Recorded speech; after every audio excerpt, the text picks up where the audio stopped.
The global cosmetics industry makes a ton of money. That includes shampoo, makeup, perfume, cologne, deodorant, soap. The list goes on.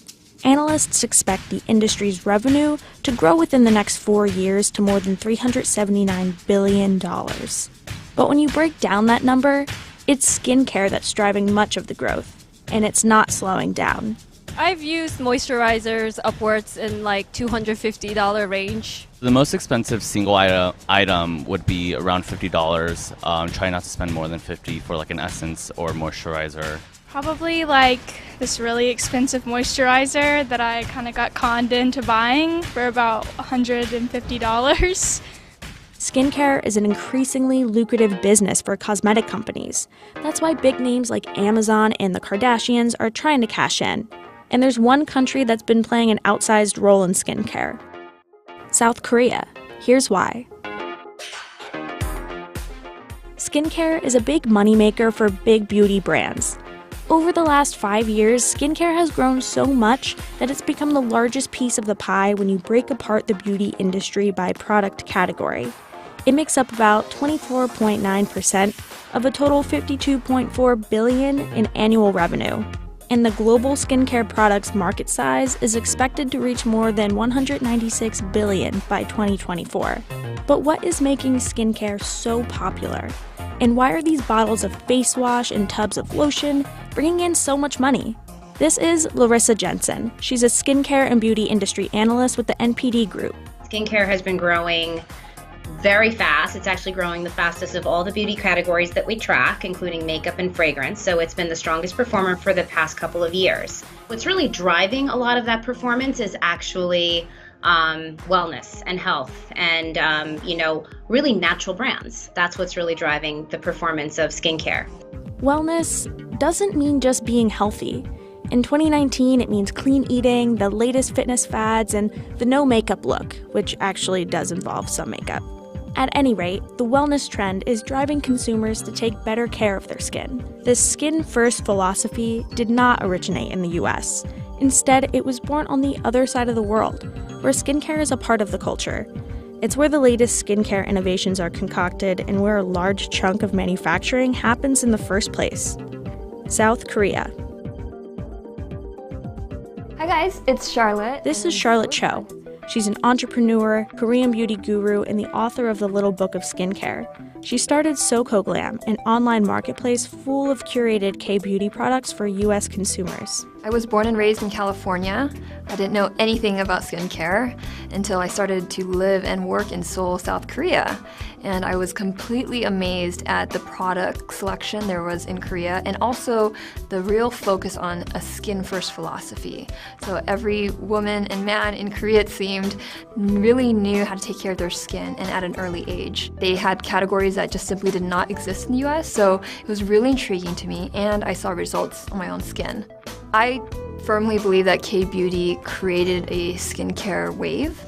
They opened the door to innovations. They've allowed indie brands to come to the forefront of a lot of the skincare trends.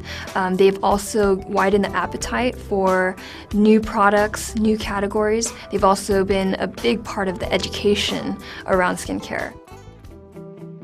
South Korea's cosmetics exports have exploded in recent years. In 2014, exports were over $1.7 billion, and then in 2017, they had grown to nearly $5 billion. Not only is South Korea a large exporter of beauty products, but it's also a huge manufacturing hub, even for American brands. Local cosmetic production there went from $8.5 billion worth of goods in 2014 and grew to more than $13 billion in 2017. I think that impact of K-beauty goes far beyond just brands that are now introduced into this global marketplace.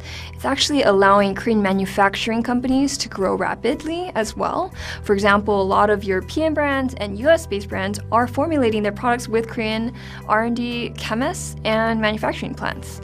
So a lot of your favorite brands that are not based in Korea, they are sourcing their innovations from Korea as well. Now when there's an innovative product coming out of Europe, you have to check the back of the product and see if it was actually made in Korea. So while South Korea is continuing to grow as this hub of beauty innovation and creation, consumers are taking more time to educate themselves about the ingredients in the products they are purchasing, the same way you might check ingredients on food packaging. I think it was very important for American consumers to be educated about skincare. It brought empowerment to the consumers, and they now know how to take care of their skin.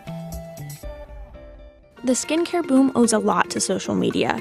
Think of all the selfies people take. People want to look good in their photos, wherever and whenever they take them. What's more is skincare gurus and makeup artists have become huge stars on platforms like YouTube and Instagram. Influencers and social media were key for Korean beauty to take off and for skincare to become at the forefront of beauty.